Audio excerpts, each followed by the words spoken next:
Hey everybody, Mike Steele here with Barbecue Champs Academy live show. We got another great one lined up for you tonight. And we've been kind of really working on everything, all things barbecue coming into the American Royal. And what a great tribute it'll be to have a KCBS KCBS master judge. We got Eric Cantrell in the house. He goes pretty much well all over the country and judges. And Lee Hickle told me if you want to get a judge on, he would be the one. He's very, very good. I think Lee told me, we'll find out, that he literally will just about write a comment card for every single entry that he judges to give the cooks feedback.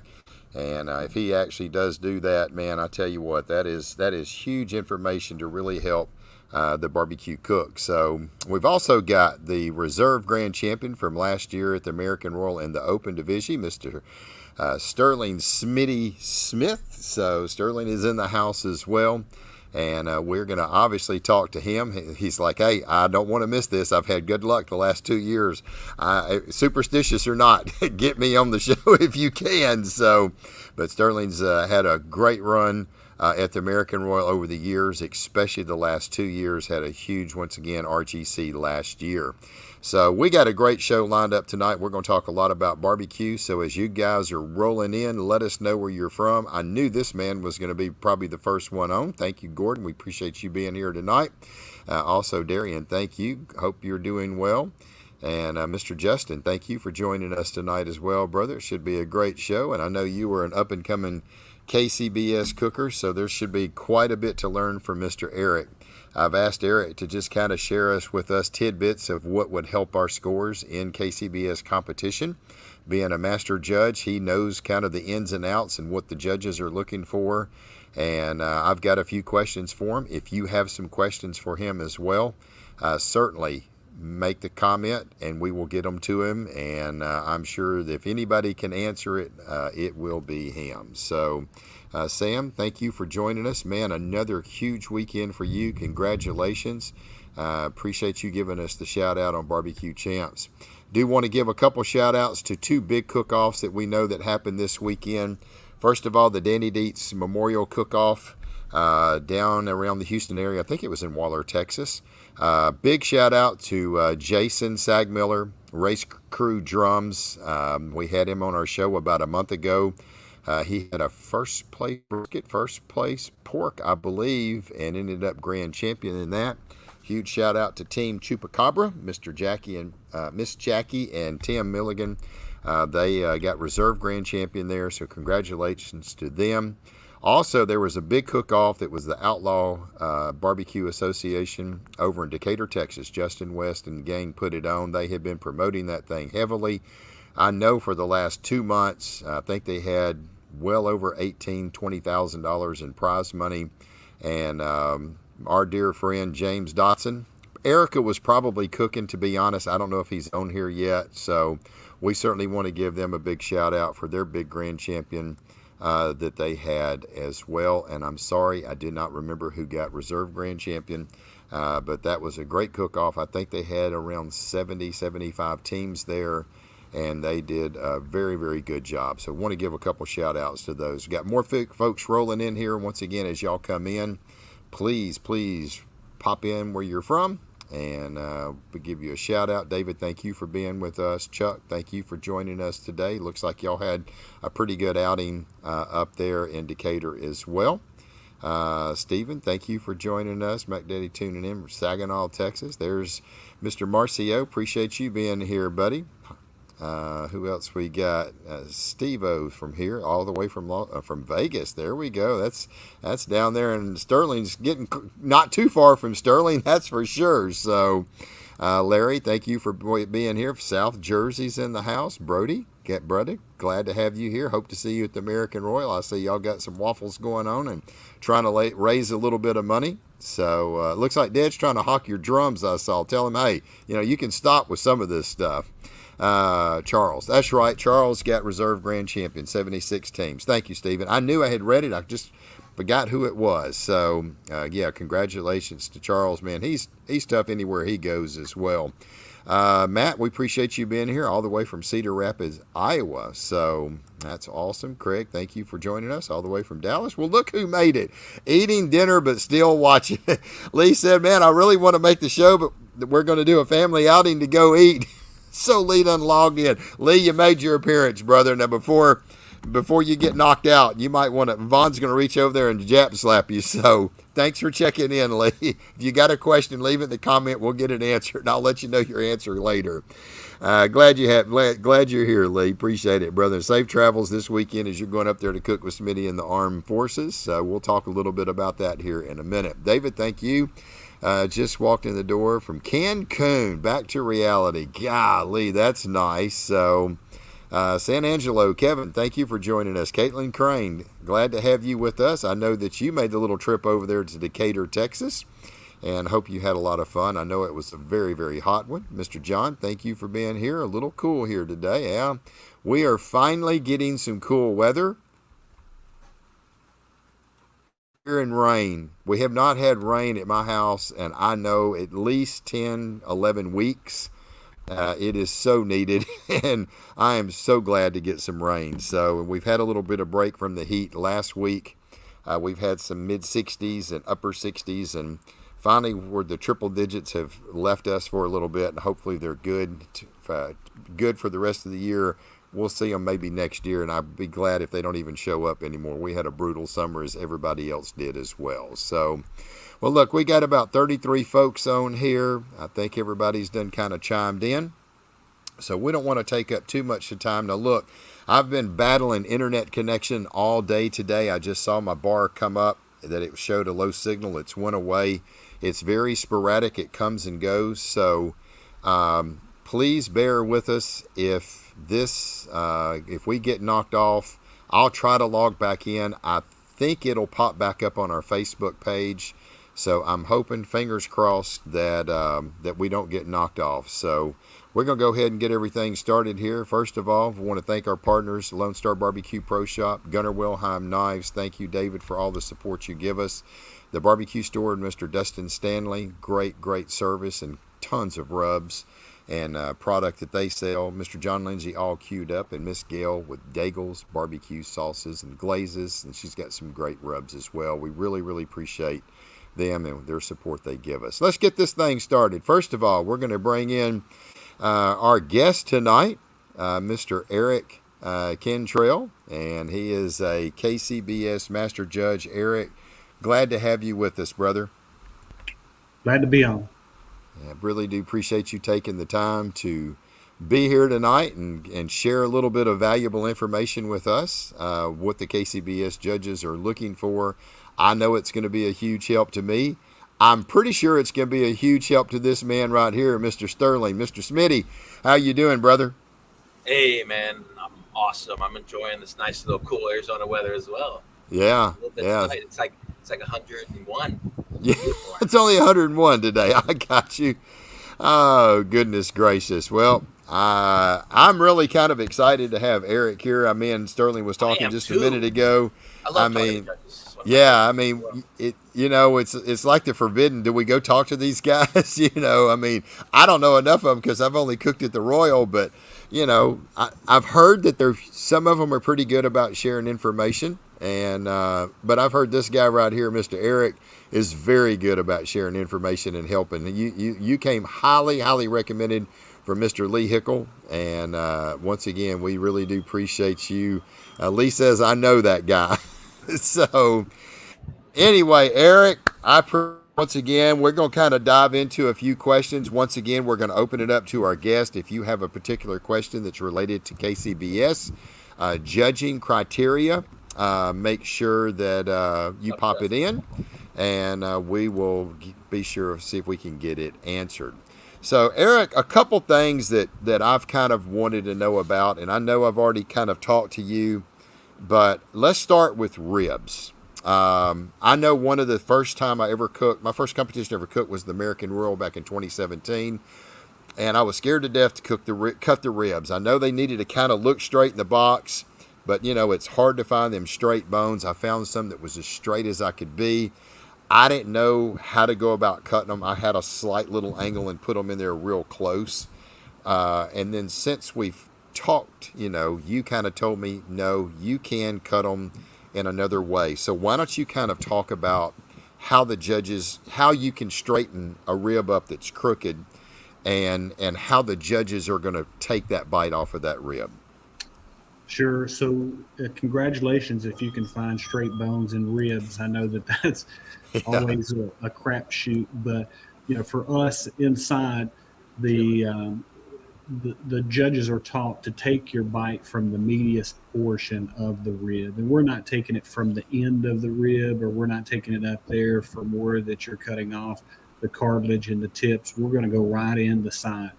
And the judges, believe it or not, here are sharp enough when they pick that rib up. If they're seeing that the bone is running a certain way, they'll go to the other side and then they'll take the bite right there in the middle.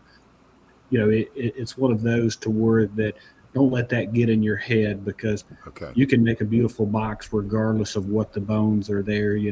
Turn in what you got. Do you mind if I ask a couple questions real quick?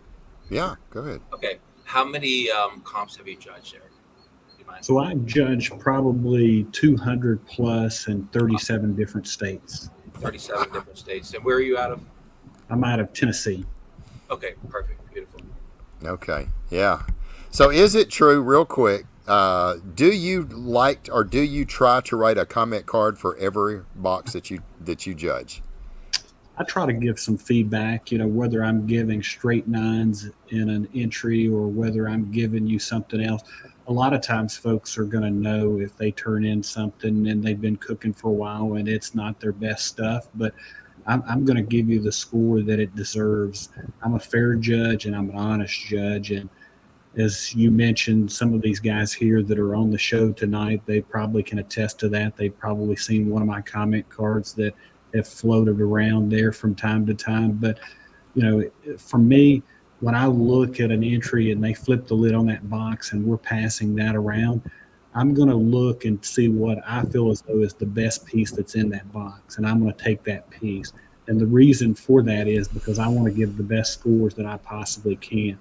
So I don't play any games toward that if you're stacking ribs and you've got 10 in the box, I'm going to try to pull from the back or your last brisket slice, etc. My whole thing here is I want to give you a great score, but I also want to eat the best barbecue that I possibly can. Okay. Yeah. Okay, that's it. That's nice. All right.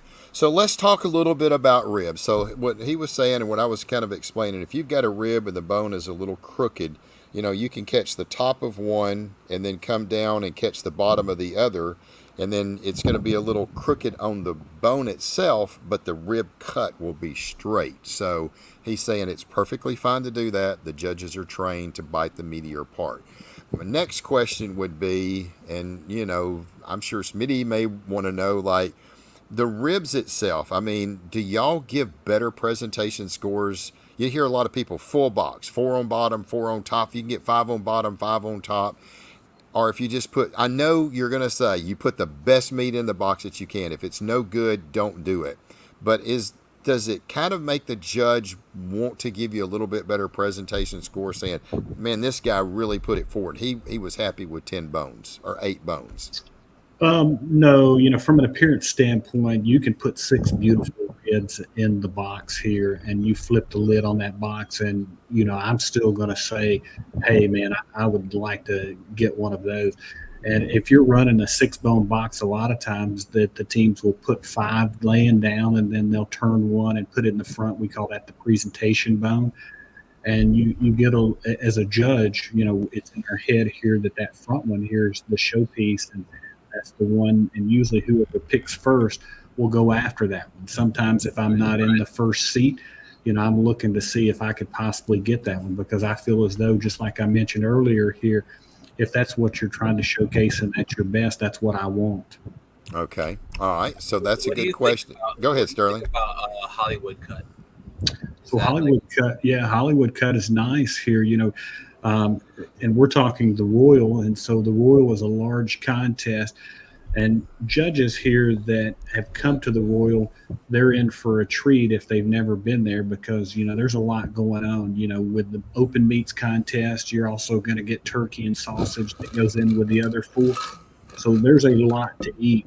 And on the invitational day, there's also the sides and the kids queue, Right. and most people are selected for both. So you have to train yourself.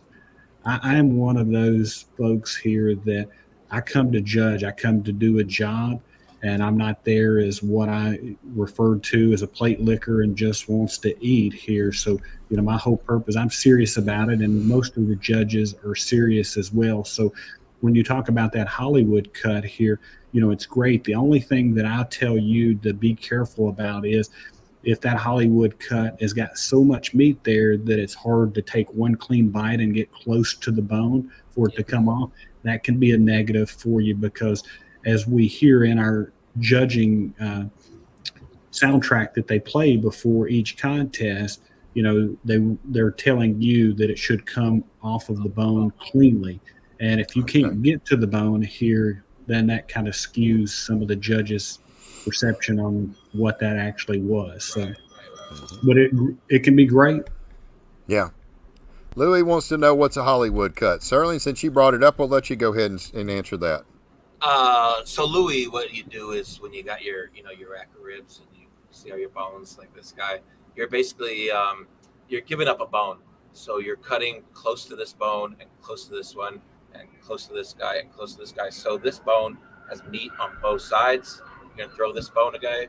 This one's gonna have meat on both sides. So basically, you're disregarding a bone to have meat on both sides of one rib, and Right. they're fatter, they're thicker.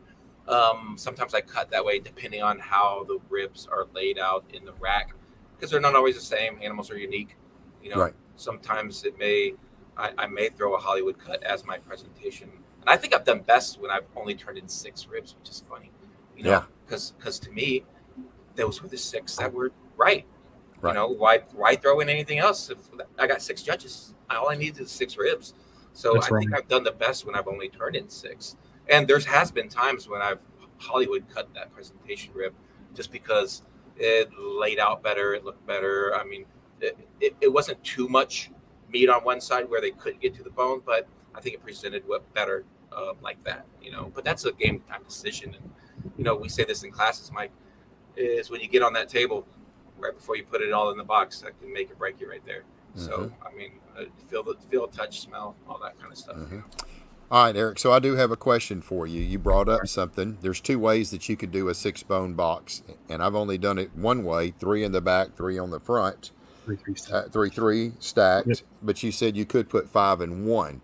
As a judge, do you think it looks better in a box with the one presentation and the 5 in the back, or 3 and 3?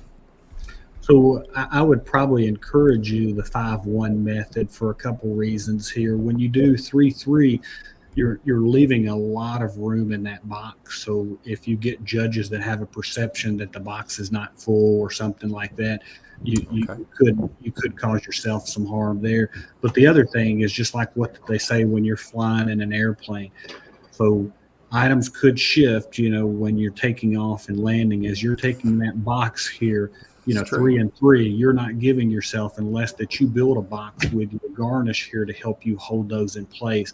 So a lot of times that 3-3 stack, once the lid's flipped on that here, we've got one that's fell off in the front.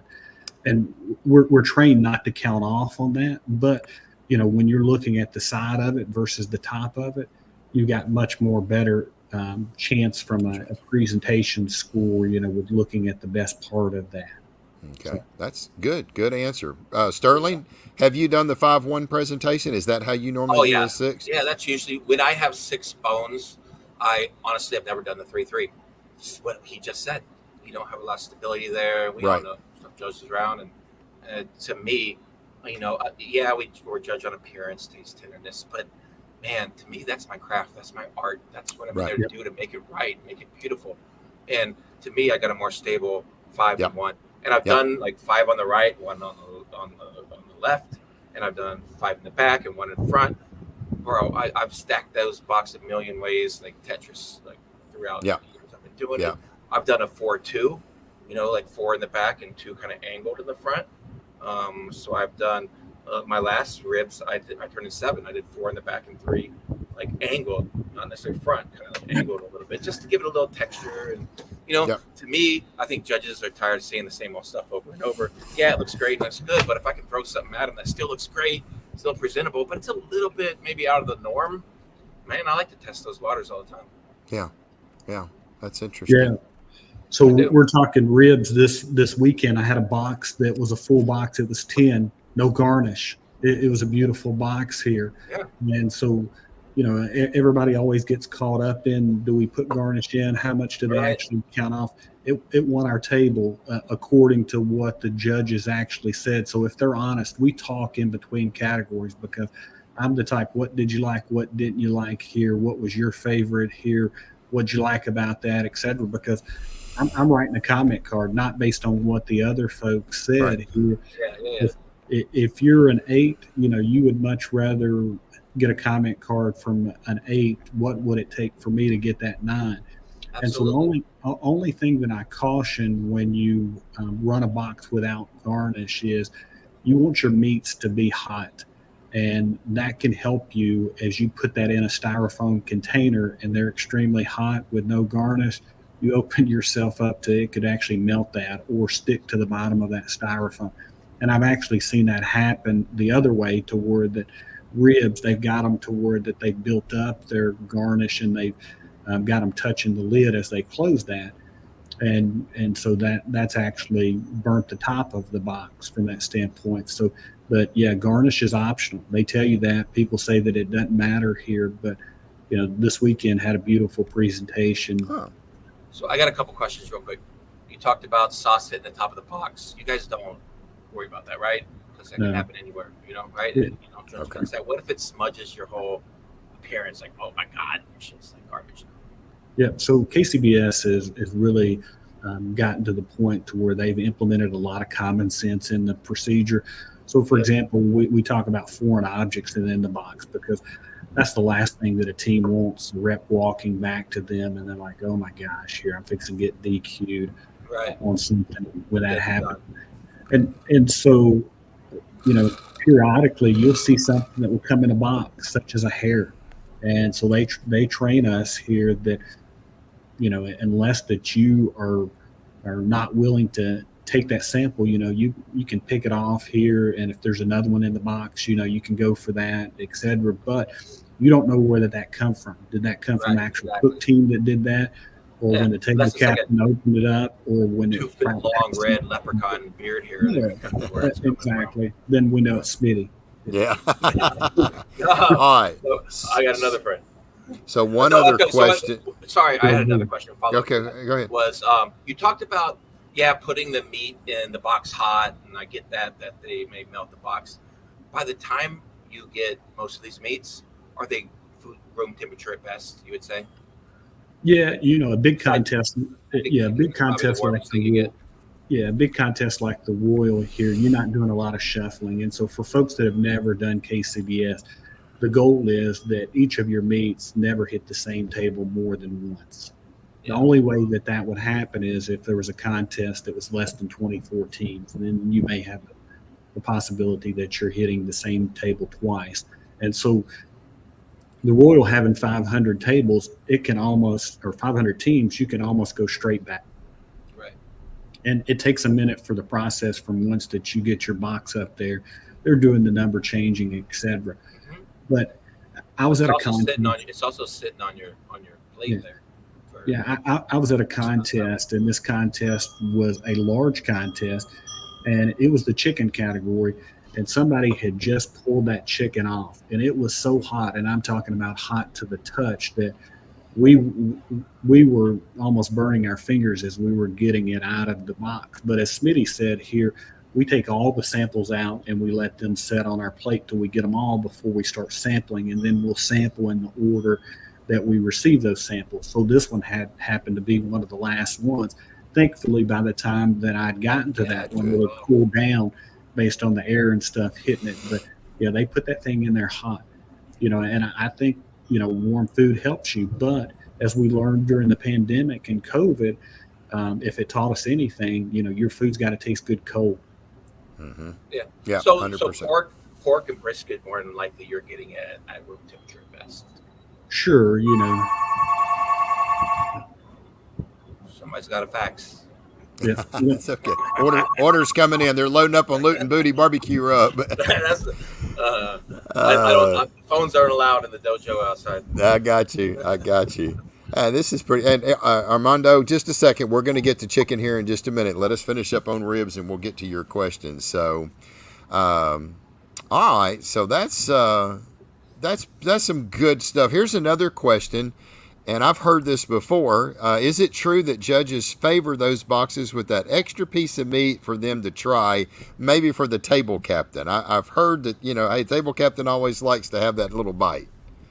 So yeah, Louis, that right there is more a myth than anything. But you'll hear a table captain that may say, "Hey, you count down for that one right there because they didn't put enough pieces in the box," and he's saying put an extra piece in there for the table captain. Obviously, as you know, it's hard to get more than 6 pieces of chicken in there unless that you're creative on how that you do your box. If you've got small thighs, you can run them a certain way. If you've got legs, you can get in there and fan them out and cross them, etc. Or you can do like what I've heard somebody's done. You can put chicken wings in there, and usually you can get more than 6 chicken wings in it. So. I love it. All right, so we've asked you a lot of questions on rib. We're going to move to chicken next since we've got a question about chicken. So is there anything you can give us that we haven't talked about that would perhaps help us with ribs? I do want to talk about one thing maybe real quick, and that is that bite through. Like, I know it's got to be a clean bite. So, I mean, if I'm assuming if you bite it and the whole thing just completely falls off, yeah, you're toast. Or if you bite it and you're tugging, but what about the chew? I mean, my ribs are really nice. I can bite into my rib. It's really clean. It's very tender. Do y'all want a little bit of chew on that rib, or do you just want, God, this is such a good tender. It's not mush, but it's like melt in your mouth. What is a judge? What are you looking for that? Yeah, sure. So in judging for tenderness, they teach you that the criteria is mouthfeel. And so you think of that more in pork than you do the other categories here. Right. But you can also do the same thing in a rib category or even chicken when it comes to that. So as you mentioned here, just a clean, smooth bite. I don't want it to crunch like a Vlasic pickle. Right. As you know that there's a lot of variables in ribs. You got different racks and stuff that you're cooking here, and so some of them will have some fat seams, and that fat may or may not render as well as you've got it. There's some that have a lot of fat that will be on the top of them here, and that will shine through, from a color perspective.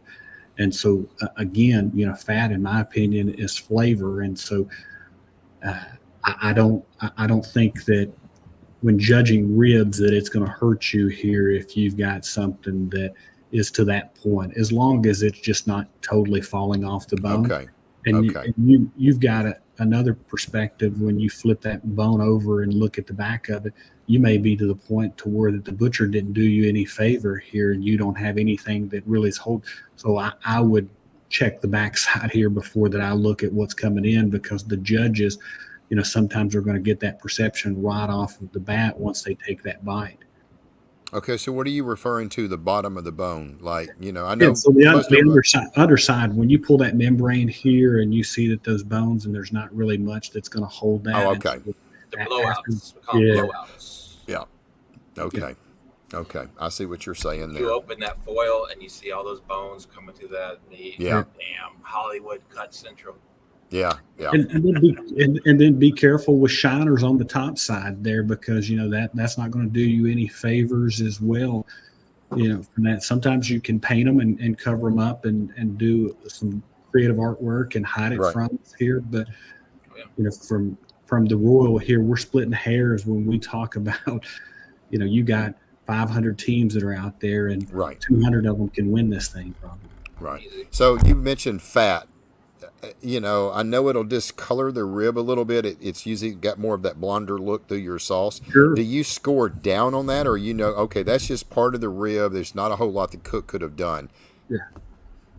Yeah, and you get out there and you try to butcher that thing, and then it's going to make it look worse than probably Right. what it would if you would have left it alone here. So As So long you're as it's not with really, you fat, don't you're really, okay with it. you're not The gut scoring is so fat. down. You're not scoring uh, down because you see a little fat on that rib and the little lighter color. Okay. uh, Okay. All right. I like that. All right. Any Yeah. other thing that we haven't discussed that you think would help somebody in ribs? yeah, so here's one thing, and this is huge, and I tell even good teams that I've hung out with here, the judges, we take that bite from the side, the medius portion of that. Don't skimp on the side of that rib. When you look and you've done all this work and you put on the top, just think about it. When we turn and we put that in our mouth, that's the first thing that's hitting our mouth here. And so it's just like chicken, and we'll talk about chicken here in a minute, but it's the same thing. So don't skip on the sides of the ribs as well. Yeah. I'm not telling you whether you have to sauce the sides of the ribs or not, but I'm telling you here, that's where we're taking our bite from.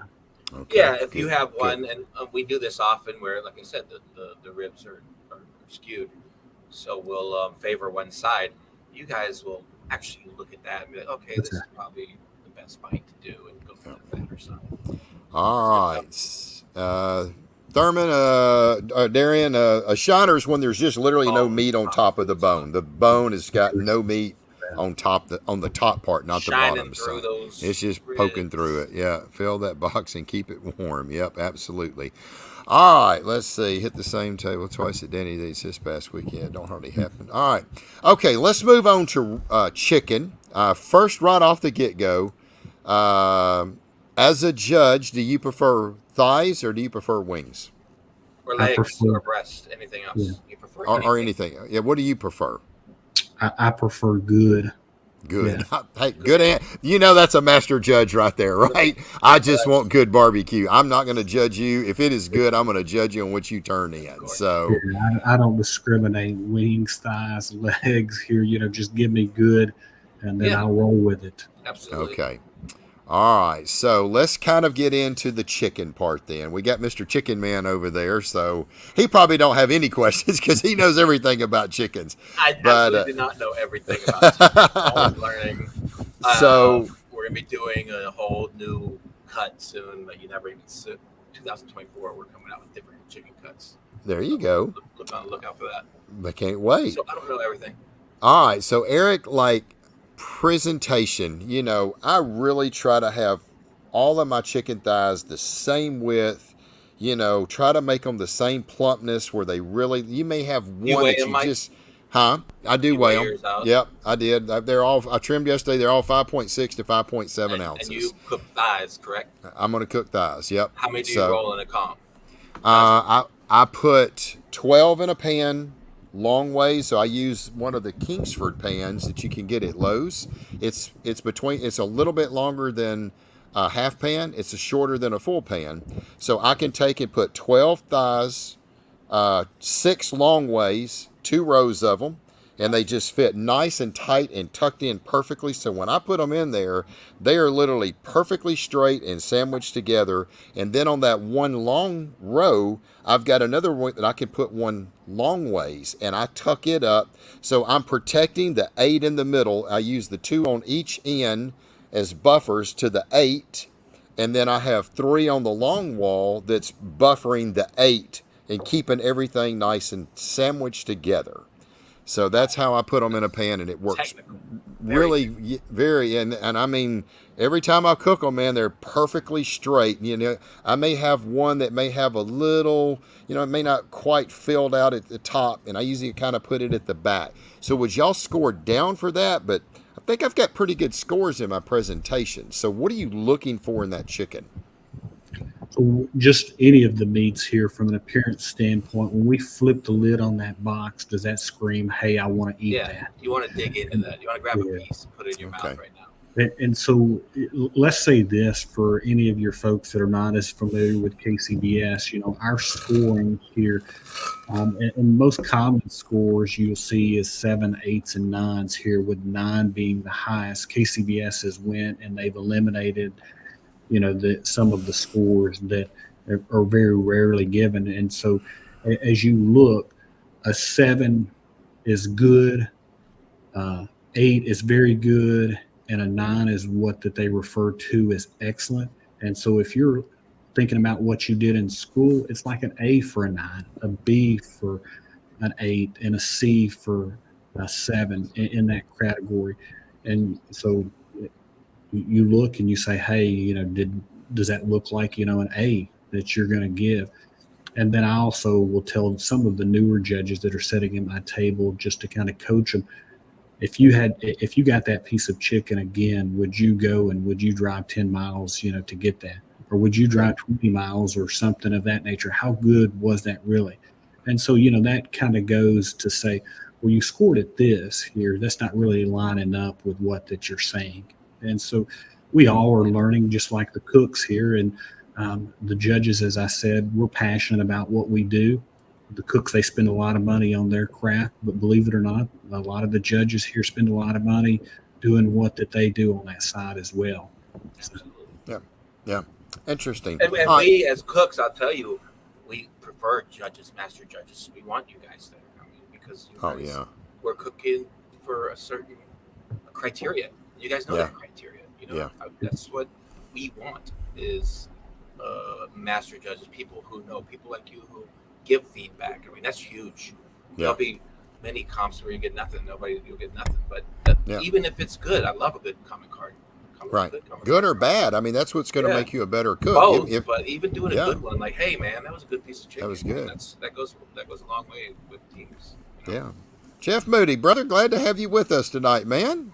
He said I drive 1,500 miles for Smitty's Chicken. So, come on out, buddy. I'm on the grill right now. Let's go. Oh, that is awesome. All right. So, chicken. I know, obviously, everybody knows you have to have that good bite through skin. That's pretty common. I have a question for you, Eric. Do you find one piece of meat, whether it be a wing, leg, thigh, I'm going to say those three because it's probably the most common you see, are easier to bite through with skin? Is there one that's like pretty much all the time, like this is pretty much sticking? Right now, it's typically been legs. And I think a lot of people here not making a plug for this, but somebody's been watching somebody's leg video that they've got out there, and so how that they cook these things. Because when I cooked with a gentleman here, and I think he's on the show tonight, and he was getting ready to box his chicken, and he asked me what I thought, and I said, well, you got a lot of work to do, man. Almost every piece that he had was blown out down on the end, and he had cooked legs here. And so I was really shocked at the creativity and the work that he did and what the box looked like from a finished product standpoint. It was amazing. To hide it, cover it. That's right. And so it's just like what you and I talked about here. We can only go off of what's presented here. And so it's just like going to court. If that evidence, they don't see that or that doesn't come up, and it's the same thing with chicken. And so, we may know that it's blown out after that somebody's taken that first piece out of the box here, but it's done by then. It's done. You got that appearance score written down. Guarantee you that it's going to be butter tender. That's right. Yeah, that's interesting. That's really, really interesting there. When I was doing legs a lot, I would look for blowout. That would be if I had one. I would cook maybe 10 to 12 of them, and if one or two started to blow out, that tells me like, we're getting there, let's go. Save the other ones, but the other ones are like right there. So I'll look for a blowout or two, and then that tells me we're ready to rock and roll. That's what I hear cook teams say. That's their internal temperature gauge. I mean that's a little over 200 right there, depending on how hot you're cooking, but that's like 205. So I do have a question for you that I've kind of heard and seen different cooks doing. Some people talk about the tendon or the blood vein that's in a chicken. Some people I've seen take it out. Some people I've seen don't take it out. If you cook it, most of them are cooking them probably 200 or north of 200. So can you as a judge, have you ever been able to detect a tendon or a blood vein in a chicken?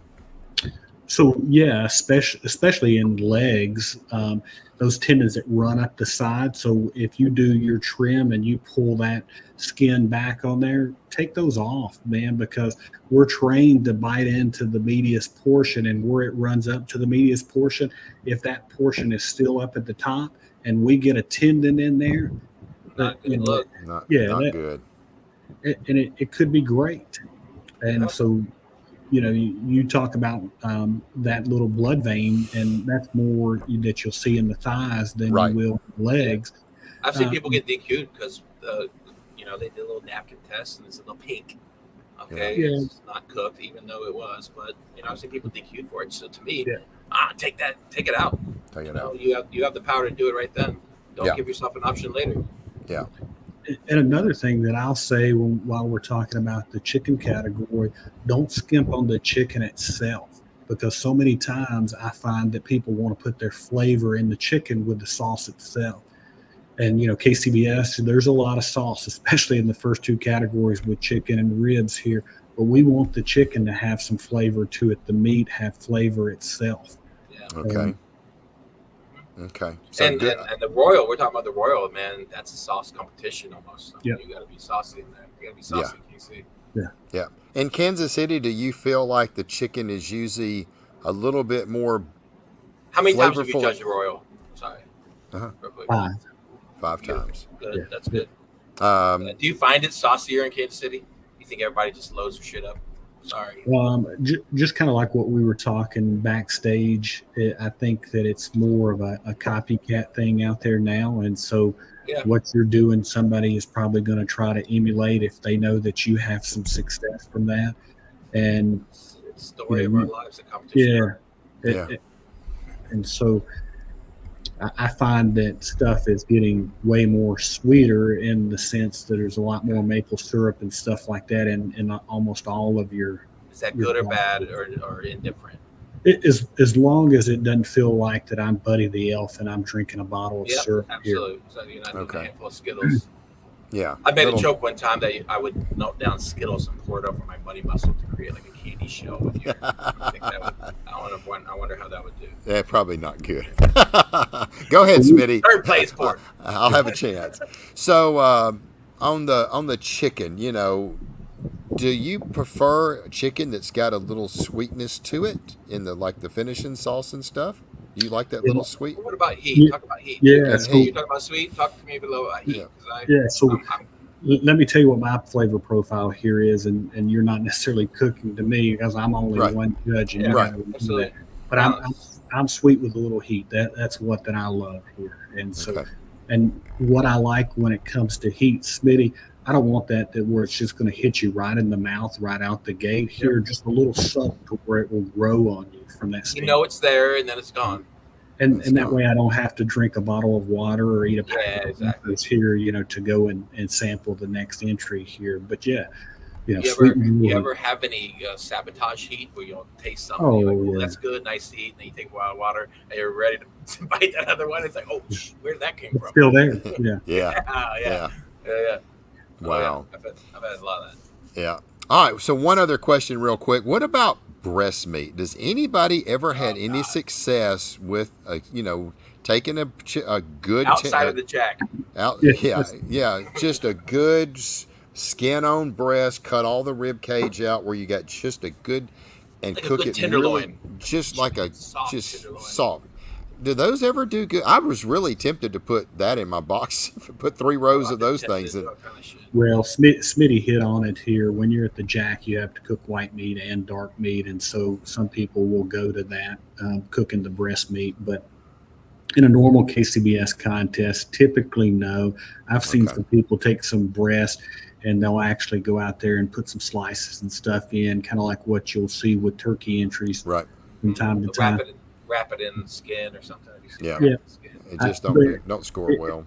It's quick to dry out on you, and So it is. it's really a gamble for that. So I'm not saying that, Okay. but Don't see a lot of people You gotta doing cook it. it. I think the window on breast meat is so tiny. I mean, you can Yeah. nail breast meat you have before, but if you don't, you're done.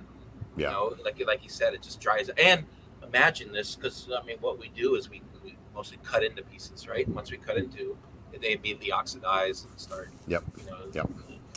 All right. So So, is there I any think it's a risk. questions that we missed in chicken that you think here's one very vital tip that I would give you, or two? Yeah. I have one more question. Go ahead. To you, like when you open that box, because you said, you want to say, oh man, I want to eat that. When you see two different cuts, will you look at that and be like, oh man, that looks like, as long as it looks phenomenal, do you say, oh man, this motherfucker knows what's up? Sorry, I can't help it. Yeah, so this weekend we actually had an entry that had legs and wings in there, but they only put 5 of each in the box. Oh, God, yeah, you're almost there. Yeah, that's a legal entry because It is. You have 6 pieces. Yeah, the judges have to get. You're forcing one of the judges to not eat one of the certain pieces of meat, That's right. which you blew yourself out of the water right there. Make it easy for them to eat your stuff. And so just make sure that if you're going to put 2 pieces in, that you put enough for each of the 6 judges. Yeah, absolutely. And so for those folks that do thighs, I don't know how that you arrange your presentation. Well, I do know you showed me your box here, but those end pieces, turn those to the side, because as we look from an appearance standpoint, they flip the lid on that box and they're going to put it here. The ugliest part of the chicken is the ends where you see the bones and that aspect. Turn that to the side to where we're not necessarily. Yeah, you're looking at the skin side and not the bone coming out. Yeah. Sometimes exactly. that bone has it perched blood. That's a lot right. of the times when it's cooking, so it's black and it's nasty. Yeah. Or you're not able to cut the knuckle for whatever reason that's on that, or your skin's not covering. Some people, they make them like little burritos here, so it doesn't matter. Yep. I try to cover mine. I'm running skin all the way around it where I cover that bone where it ain't showing. So, all right. I've so been running recently 2 cuts. I've been running thighs and wings. Yeah. Okay. I was running wings there for a long time, and they were hitting, and then like we were talking backstage, Eric, bro, the flurry of wing boxes just Yeah. out of nowhere. So I like to keep it, like I said, different a little bit. So I started doing 2 cuts, the little thigh and wings. And I think that cut too, the way that I present it with the wings, I don't have to have my thighs perfect every time, because those wings kind of hide the front of them, and you're not going to see the front of them anyway. And I kind of push them to the side. So I think it always gives me a little leeway in that appearance part of it. You know what I'm saying? Yep. All right. So is there anything that we haven't covered that you said this is a tip that you might want to take for chicken? Yeah, so on chicken here, and you and I talked about this, Mike, and this is what that I said with rib. So anybody that's doing thighs and, they're a muffin pan type guy, a lot of times when you have that butter, it's going to wash your rub and stuff off of the sides. But we're taking our bite from right there. So you just make sure that you don't forget about that once that you're pulling those out, because, again, there's a great process on that on barbecuechampsacademy.com. You might see it. That's it. Somebody's pitmaster class for chicken. Yeah, there's a chicken guy named Smitty that's got a pretty good technique. I'm not saying, on that. I'm just saying. Yeah, just saying whatever. Great show, very informative. Jailbird chicken. Lance, a great show, very informative. Andre just said the same thing. It's awesome insight, Eric. I appreciate the transparency. Yeah, this is really good stuff. James, I was talking about you earlier, brother. Congratulations on your big win. So, all right. So let's move on now to let's go to pork. Somebody. Anything? Okay, so there was a comment I think earlier, and let me see if I can go back and find it. I think it was asking, where was that at? It's also a great. Okay, does variety have an impact in a pork box? Great question. Good question. Yeah, it does. It does. Okay, And so you want to see multiple cuts? Well, not necessarily that. If you're talking from an appearance standpoint, if it looks good, whatever that you put in the box, we're going to score it accordingly, regardless of whether it's only money muscle or if it's a full box and you got 3 or 4 different things in there. Sure. But where that I say variety matters, we're going to take every bit of it into account. So if you put it in the box here, we're going to try to take a sample if there is enough of each of those. And that's so important, obviously, if you're going to switch it up. Like, if you try to maybe get snakes. creative and something is just not there, leave it out of the box. And so it may get in your head that this is your normal box here, but as some of the great pit masters here that I know says, just take what the pit gives you. You know, you could run money muscle here, and you could run some tubes or run the bacon, put some chunks The in meat there. will tell you what That's wants to right. be in the box. Yeah, Feel it, it'll touch tell it, you. taste it, Yep. smell it, all and that. and you can get So, no. creative with what that you got. And so if you've got some great monies that come off there, and you said, well, you know, I've already got all of these money muscles that I put in, you want to cut up some little chunks and put in there as well, you know, hey, that's great. But if you put it in the box here, just make sure, because we'll take all that into account when we score for taste and tenderness. Yeah, So, and that's that one. What you just said right there was using what you got. Yeah. You can turn what you have, and you think you may just have one cut, but you can turn that into a couple of different layouts. The way you cut it, the way you shred it, pull it, present it. So don't just look at it like, oh, I got money muscle and that's it. You can have a, you know, little chunk, a little Of a money muscle. that, you know, all kinds of little things. You can take a money take muscle what and you chunk it. have, and a lot of what you'll hear is me saying, Michael, adapt and overcome. I mean, take what's the best parts and then use that to your advantage and turn it into Right. If you get an 8 in appearance, you're getting counted down 0.56. If you get an 8 in taste, you're getting counted down almost 2.3 points in that. That's a lot. That's a lot. You could score a 5.99 and still have a higher score than having a 9.89. You know, that's important to know. Like a 5.99 is higher than a 9.89. 9.89. Yeah, I mean that's impactful right there. Yeah, like, make it taste good. Make it taste good. Yeah. Yeah. All right. So is still higher than a 9.89. So I mean, I never did the math on that, but that's like when you say that a 5.99. Yeah. It's higher than a 9.89. That like makes it almost like, wow, really. Okay. All right, so here's a good question, and this is something I would like to know. For money muscle, do you prefer a thicker or a thinner slice? Well, it's going to be mouthfeel here, so as long as I can get it in my mouth, I'm not going to discriminate on that. You're an equal opportunity employer when it comes to a good money muscle. Okay. And what we're going to do on the table is cut it appropriately. You know what I'm saying?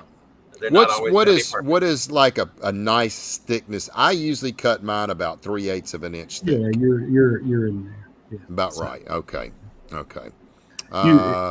For folks that cut bigger slices in pork for money muscle and then over into the brisket category with their slices, you know, that's something that a lot of times will go into the judge's head when they see those bigger slices.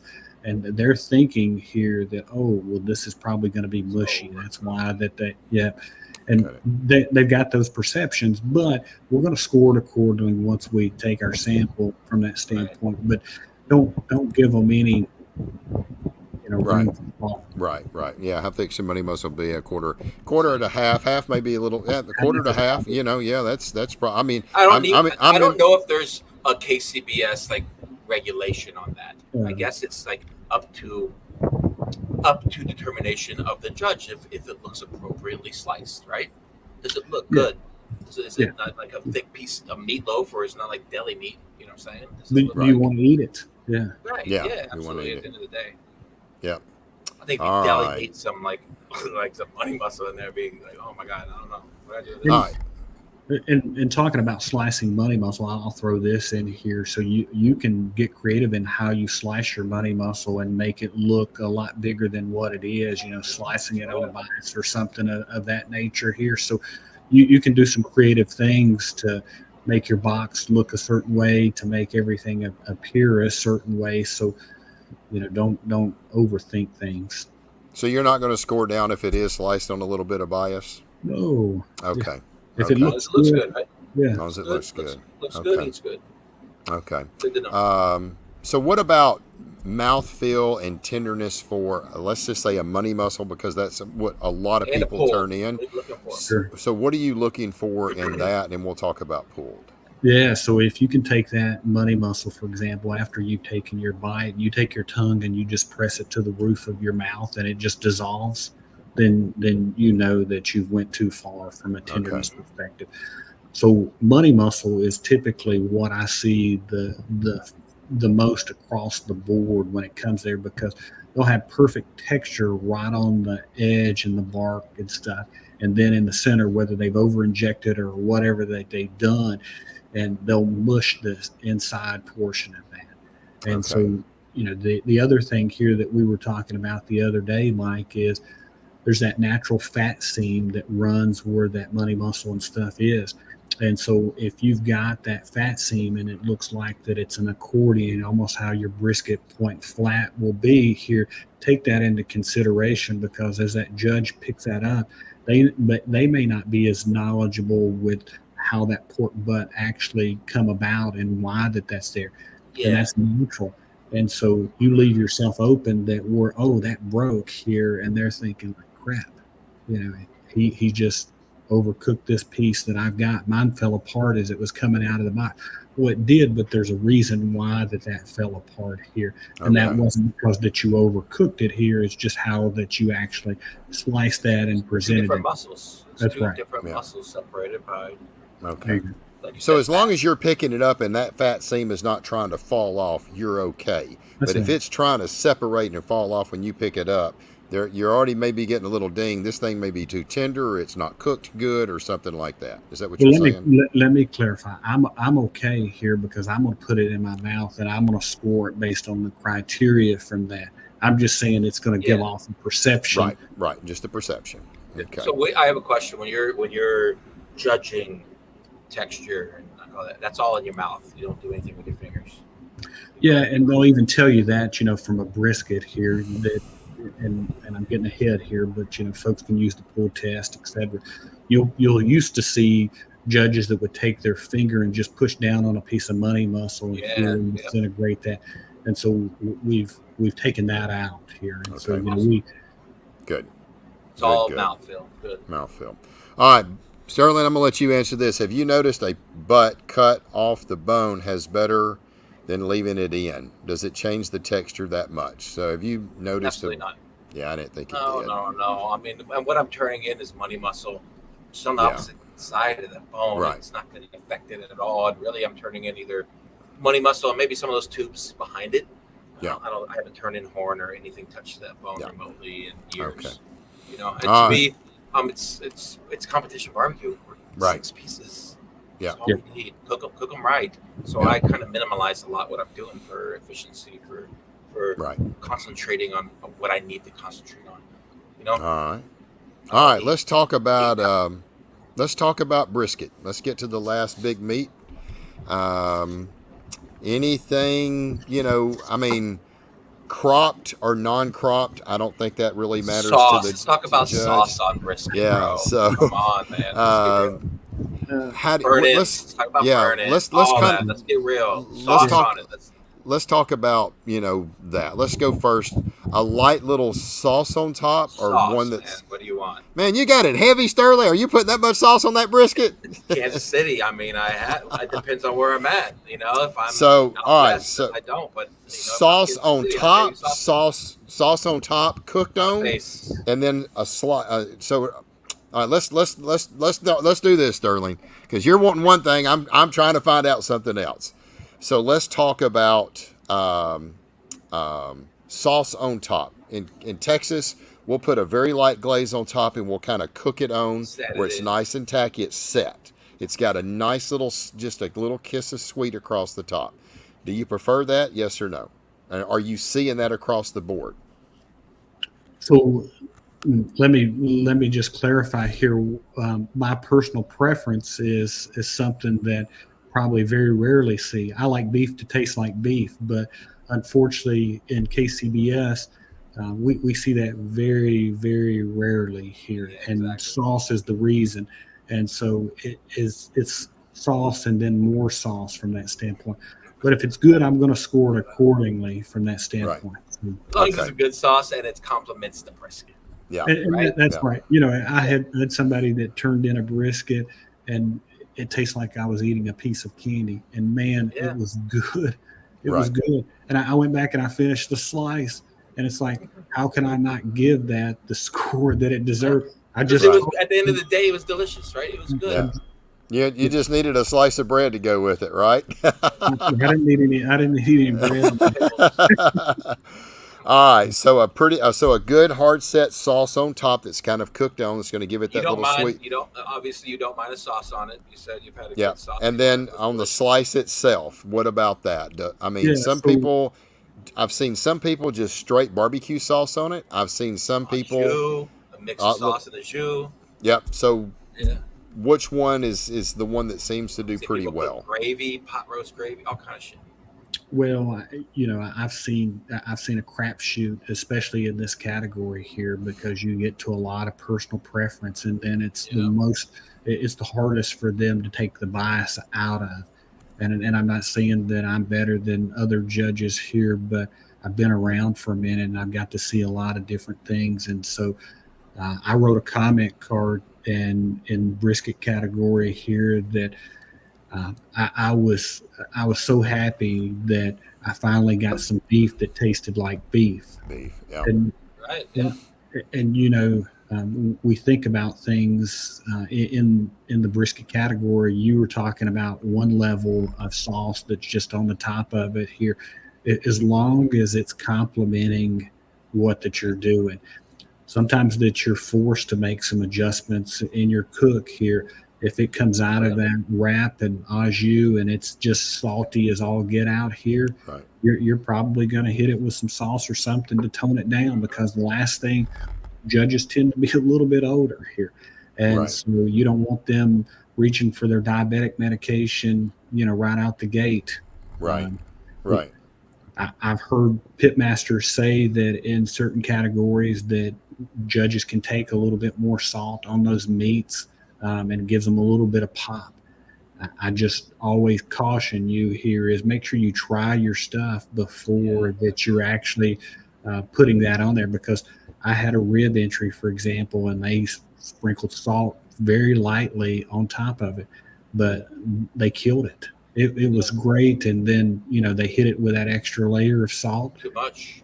Yep. Too much. So in brisket, um, I think, and this is just what I hear from talking to folks who are competitors out there, a lot of people are cooking snakes. A lot of people are cooking A9s here. A9s can really take a lot more sweet than what the snakes can. And, we'll see, we'll see a lot of both. And then when you get burn ends in the box, I've seen some of those get candied up. Yeah. And Right. Oh, yeah. it- So it's, I mean, let's talk about burn-ins real quick. Yeah. Obviously, you judge what you're presented, but I mean, there's something in your head when you see somebody turning burn-ins. You're like, okay, all right, yeah. So rock and roll. I was at a contest down the road from the contest that you're going to in Illinois back a couple months ago, and I was hanging out with a couple guys, and both of them are great pit masters, and so I got the privilege of walking back and forth between their trailers and trying their food. And one of the guys, he cooked his burn ends, and he said, "Come over here and tell me what you think. I want to know whether I should put them in the box." And I always caution everybody. So if I come around and I try your food, I just warn you, I'm one judge here. Right. You're Exactly. the cook. Don't forget what got you there, because it's not what that I like. It's what those 5 people that you need off that table. And it's 5, not 6. That 6th one's going to get thrown out unless it's a tie break situation here, that you're looking for. And so as I walked away, he said, "What do you think?" I said, "Well, this is what I think. If you don't turn them in, save me some here, because I'm coming back." He turned them in, and he won the contest. Right. Right. Awesome. Yeah, yeah. I think most of us at a certain level know. I mean, when we taste something, we know, hey man, I should throw that in the box, or it's not going to hit. If they're right, they're right. I went up to death's door a couple weeks ago, and when I was up there, one of the guys, he was telling me, he said, after that comment that I'd made to the guy, because the guy told him the comment, he said, "I've run burn ends every contest since," and he said, "I've gotten a call in brisket every contest with the exception of the one time that I didn't turn burn ends in." So burn ends can still hit. I know Tim Absolutely. said you don't need them here. You Right. don't need them, but if they're good here, I think Yeah. they can help you. Yeah, but Yeah, you they don't can help. need exactly. You don't need them. Like you Yeah. said, Well, he won first place help brisket people last along. year, so Oh he yeah, had Tim. Tim won first brisket in the invitation. I think he finished Never heard of that guy. fourth or yeah. We cook. He's a cooker over here in Texas. I cook with him all the time. You Yeah, know who I Tim love is. that guy. I love He's Tim. I'm awesome. kidding. And I think he had a fifth in the He's a good had dude. a first in the invitation. I think he had a fifth in the open. Yeah, so, he beat up on me in Lubbock a couple weeks ago. Yeah. And I think he was gone to the bathroom during awards when they actually called him out. That's funny. He's doing some Jaeger stuff. All right, so I do have another quick question. Does a thick smoke ring really play into appearance because that can be faked? Yeah. And they tell you especially that that Don't. can be artificially produced here. Okay. So, It can, but Yeah. you look at some Yeah. others, and damn, that looks good. Mine has it naturally. I put salt Yeah. on my brisket, and it just puts a beautiful smoke ring on it. Can the judges tell the difference between a prime and a wagyu and score it differently? well, if you can win with a good prime here, and so if it's good, it's good here. I would say that the majority of them probably can't, but you got some Yeah. folks that are around barbecue enough to where you can say, Okay. I would maybe say telling the difference is relevant. It's really about the taste. The taste. Yeah. Yeah. Of And the the- brisket, and then how Just much like you said. marbling it's going to have in there. Yeah. As well. So, Yeah, and you can taste that fattiness sometimes. It comes Yeah. through and all that. But like you said, on primes, and I've Yeah. phenomenal primes before that Yeah. did better than some Oh, of the yeah. Wagyus I've cooked. Yeah. All right, I'm going to circle back to one question real quick that was on pork. Joe wants to know, what about texture of pulled pork? We talked about the texture of the money muscle, so tell us what you'd like in the pulled pork. Yeah, and it's going to vary depending on where you're getting your pulled from, and so that's really the toughest thing because, as we know in brisket, the front and flat are two different muscles here, and they got two totally different textures, and so we work with other judges, trying to educate them here that you're going to get a different texture from a burn in than you will from slicer. Let's hope that you do. Yeah. And so, depending on your pork, so if you're going to get pulled pork and it's that bacon between those two layers of fat on the bottom of that butt there, that's going to have a much different flavor profile, and it's going to have a much different texture than, say, that what your horn meat or something. Yeah, or two. Our money muscle pulled. Yeah. And, Okay. and so in those tubes, just be careful with those on how that you're putting them in there. If you're taking and you're actually pulling the tubes here, you want to make sure that you give them a lot of flavor because they'll still dry out on you regardless of whether you're leaving them as a tube or you're pulling them. And so, again, we're going to go and we're going to look at the same criteria, but inside that texture piece here and the tenderness, dry, chewy, mushy, those are all things the things we look for. Okay. All right. One other question: have you ever judged backyard, and if so, how much different was it? Could you notice a big difference? Yeah, I'm here in Tennessee, and so we're not far from Alabama, even though that it's a country in itself. They have a slew of backyard contests in Alabama. We host a contest ourselves called Smoke on the Shores, a little shameless plug, in early March, and we added a backyard component to it this past year. And so they typically will do chicken and ribs, sometimes pork. We just did the two categories. We'll add the pork category here. There's some great backyard cooks. I was judging a contest that was a backyard contest and probably had one of the best ribs that I ever had. So those guys can cook. Yeah. And then when you think about Alabama and some of these other places that are really backyard heavy, they could compete with a lot of the pro folks if they would make that leap over into the next level.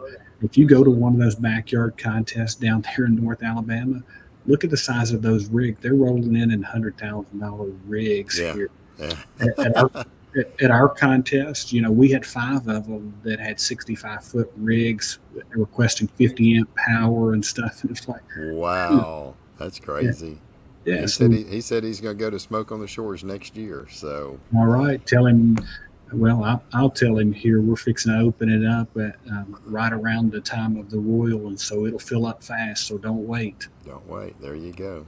Yeah. Well, Eric, I tell you what, man, you have been an absolute wealth of knowledge. I really, really appreciate you coming on here and sharing with me and Sterling and all of our listeners. I think it's really great. I hope all we're trying to do as Barbecue Champs is help grow the sport. Yeah. You know, that was the whole envision behind this, was to grow the sport of barbecue across the board, giving, cooks the knowledge of what they need from these cooks. But another way that it can help is having somebody like you as a master judge to be able to come in and share these little tidbits of information that we don't know. We cook, we put it in the box, and we just roll the dice and hope, it works for us. So I really appreciate you taking a little bit of time out of your schedule to come in. I hope maybe we have you back on here another time. So let me say one thing here, Mike. Yeah, absolutely. We touched on comment cards. Out at the Royal, based on the size of that contest, they typically don't have us do comment cards. It's such a huge contest out there. So right. if your folks heard that, and so they're worried about, oh, I didn't get a comment card or anything. That's typical for the Royal here. And let me tell you, explain the reason why that I write a comment card or try to write a comment card for that I do is because I look at it as the definition of insanity. And if somebody sends us the same stuff over and over and they expect a different result here, and we're not telling them here, Right. if I can give you something to help you to send me better food, it's a win-win. That's right. That's right. Any other thing that you want to share with us that we did not cover, Eric? Spoke on the Shores, March, third weekend in March there, guys. We'd love to have you. We're probably going to have 150 teams this year. So great contest. We raised money for two charities, Operation Barbecue Relief and good. Operation Stand Down Tennessee there. So Jason Cole, Hot Coals, his father-in-law, Dennis Cole, is a retired 3-star general, and that's his cook partner. So, yep. So we try to run a good show. So. Okay. Lee Hickle, he stayed on the whole time. He was supposed to be out to eat with the family house. I guess he didn't want to miss it. Glad to have you, Lee. Well, Eric, once again, man, I really, really appreciate you taking this time. You have answered a lot of great questions for us, given us a lot of really good feedback. I really, really do appreciate you doing that. And like I said, if you want to get on here and you let me know about plugging your show, or we'll get you back on right before it. Man, you got an open door here anytime you want. We want to try to help grow barbecue. Fantastic. Thank you, sir. I appreciate it. Sterling, as always, brother, it was great to see you again, Lord willing. We'll see you in a couple of weeks at the Royal. I can't wait. I just wanted to hang out and be the peanut gallery because, like I said, that's it. I'm going to go on the show before the American Royal. So I had to get it. I can't next week. I'm doing some cooking, and then this weekend I'll be in the Battle of the Branches. Up in Yorkville, Illinois, which helps the Mission Zero 100 Hours. Yeah, it's gonna be an awesome battle. A bunch of Barbecue Champs guys will be up there. So yeah, it's gonna be a good time. Absolutely. Everybody says thank you. Great show. This was a great show. It's gonna be awesome. Come by if you're at the Royal. Come by and see me. Yep. If you're gonna be at the Royal, we're gonna be in spot 127. So y'all come see me as well, and we are really looking forward to it. We really do appreciate it. Now, the week of the Royal, we will be on the road traveling. We're leaving out that Sunday, so we will not have our show. So we'll be on next Tuesday. The following Tuesday, we will not be. So once again, we really do appreciate everybody. Eric, thank you. Sterling, as always, brother, thank you. We appreciate it. Eric, thanks, and one quick question. Lee wants to know: are you judging the Jack? Am I judging the Jack? Yes. I will be at the Jack there. I've been asked to help one of the teams, so I want to be on your side of the fence down there. So. There you go. He's going to judge you, Lee. There you go. You will be judged at the Jack. There you go. Oh, well, looks like I got a next door neighbor. I think I'm in 127. Pretty sure I am with Levi. That's pretty awesome. Watch out for that guy. Really? Okay, he's going to be. He's next door to me. He's in 128. I'm in 127. So that's going to be awesome. That's good. Great. I'll go over there and see if I can get some slices from him then. I would if I were you. There you go. I'll take his leftovers. Well, once again, guys, I appreciate it. We had a great show tonight. I hope everybody's enjoyed it. And as we always close out our show, y'all go out there, have a